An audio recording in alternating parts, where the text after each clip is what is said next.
Chapter 4 of 2 Years in the Forbidden City. This recording is in the public domain. Recording by J.C. Guan. 2 Years in the Forbidden City by Princess de Ling. Chapter 4 A Luncheon with the Empress. When we had finished drinking tea, she told us to go with her into the next room, where the tables had been prepared for lunch, and I wondered if she had any room for lunch after all that she had just eaten. But I soon found out. As soon as she was inside the room, she ordered the covers to be removed, and they were all taken off at one time. Then she took her seat at the head of the table and told us to stand at the foot. She then said, "Generally, the Emperor takes lunch with me when we have the theater, but he is shy today, as you are all new to him. I hope he will get over it and not be so bashful. You three had better eat with me today." Of course, we knew that this was an especial favor, and thanked her by kowtowing before we commenced to eat. This kowtowing, or bowing our heads to the ground, was very tiring at first, and made us dizzy until we got used to it. When we commenced to eat, Her Majesty ordered the eunuchs to place plates for us, and give us silver chopsticks, spoons, etc., and said, "I am sorry you have to eat standing, but I cannot break the law of our great ancestors. Even the young Empress cannot sit in my presence. I am sure the foreigners must think we are barbarians to treat our court ladies in this way, and I don't wish them to know anything about our customs. You will see how differently I act in their presence, so that they cannot see my true self."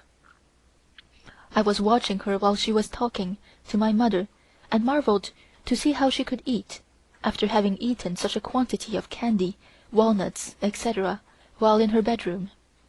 Beef was a thing that was tabooed within the precincts of the palace, as it was considered a great sin to kill and eat animals that were used as beasts of burden.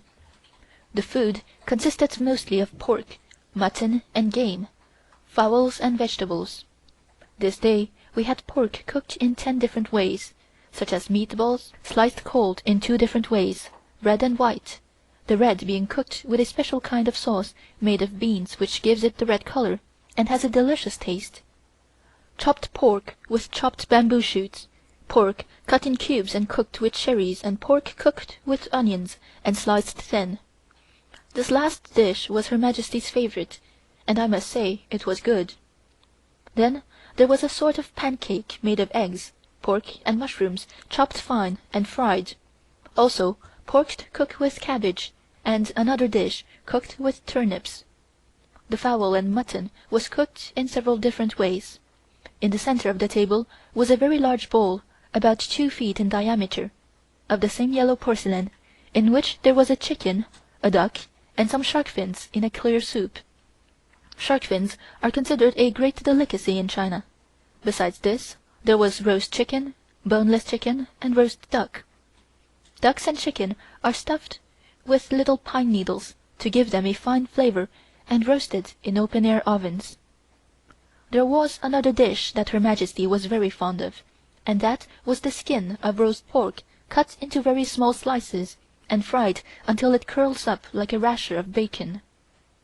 As a rule, the Manchu people seldom eat rice, but are very fond of bread, and this day we had bread, made in a number of different ways, such as baked, steamed, fried, some with sugar and some with salt and pepper, cut in fancy shapes or made in fancy molds, such as dragons, butterflies, flowers, etc., and one kind was made with mincemeat inside. Then we had a number of different kinds of pickles, of which Her Majesty was very fond. Then there was beans and green peas and peanuts made into cakes and served with sugar-cane syrup. I did not eat very much, as I was too busy watching Her Majesty and listening to what she said, although she told us to eat all we could. In addition to all I have mentioned, we had many different kinds of porridge, some made of sweet corn and some with tiny yellow rice, like birdseed. And Her Majesty said that we must all eat porridge after our meat. After we had finally finished eating, Her Majesty rose from the table and said, "Come into my bedroom and you will see the young Empress and the court ladies eat. They always eat after I am finished." We went with her, and I stood near the door between the two rooms, and saw the young Empress and court ladies come in and stand around the table, eating very quietly. They were never allowed to sit down and eat their food. All this time the theater had been going on playing some fairy tales, but they were not near as interesting as the one play that we had seen. Her Majesty sat on her long couch in the bedroom, and the eunuch brought her some tea, and she ordered some broth for us. My reader can imagine how delighted I was to be treated in this way. In China, people think their sovereign is the supreme being, and that her word is law. One must never raise their eyes when talking to her. This is a sign of great respect. I thought these extreme favors must be most unusual. I had been told that Her Majesty had a very fierce temper, but seeing her so kind and gracious to us, and talking to us in such a motherly way, I thought my informant must be wrong, and that she was the sweetest woman in the world. When Her Majesty had rested in a while, she told us that it was time we were returning to the city, as it was getting late.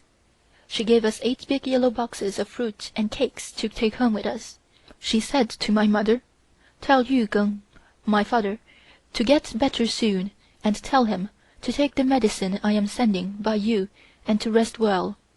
Also give him these 8 boxes of fruit and cakes." I thought my father, who had been quite ill since we returned from Paris, would not be much benefited if he ate all those cakes.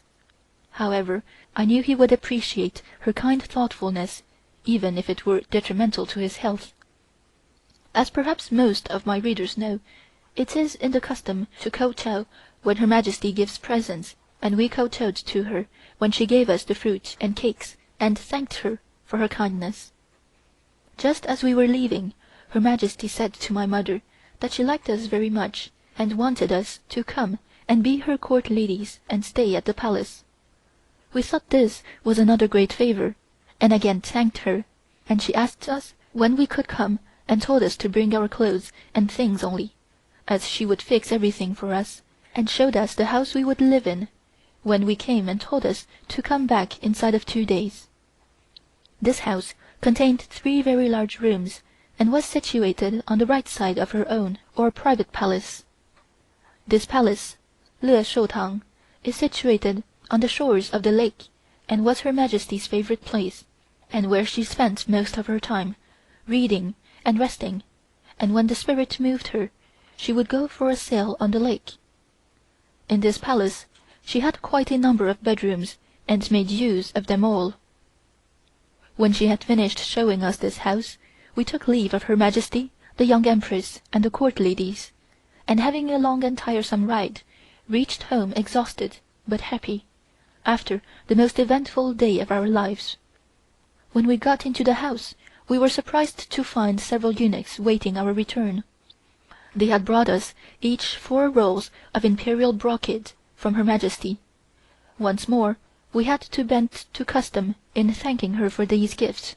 This time, the gift having been sent to the house, we placed the silk on a table in the center of the room and kowtowed to thank Her Majesty, and told the eunuchs to tell Her Majesty how grateful we were to her for all her kindness and for the beautiful gifts. There is another thing that had to be done according to the custom, and that was to give the eunuchs a present or tip, and we had to give each of the eunuchs 10 taels for their trouble. We afterwards found out that when eunuchs went anywhere to take presents for Her Majesty, they were required to report to her when they returned how the recipient had thanked her and what had been given them, which she allowed them to keep. She also asked them numerous questions about our house, whether we were pleased with her, etc.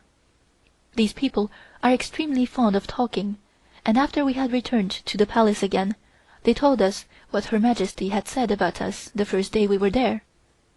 My mother felt very much worried to go to the palace and leave my father all alone, owing to his being in poor health, but we could not disobey Her Majesty's order, so we returned to the palace 3 days later. Our first day there was a busy one for us. When we first arrived, We went and thanked Her Majesty for the present that she had sent us. She told us that she was very busy today, as she was going to receive the Russian lady, Madame Plancon, the wife of the Russian Minister to China, who was bringing a miniature portrait of the Tsar and Tsarina and family as a present from the Tsar to her, the Empress Dowager. She asked me if I could speak Russian.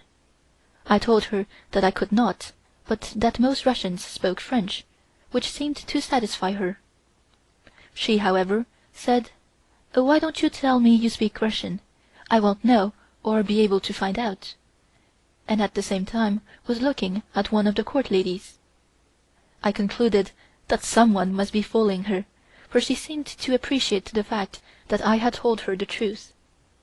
This afterwards proved to be true, and one of the court ladies was dismissed for pretending she could talk foreign languages when she could not speak a word.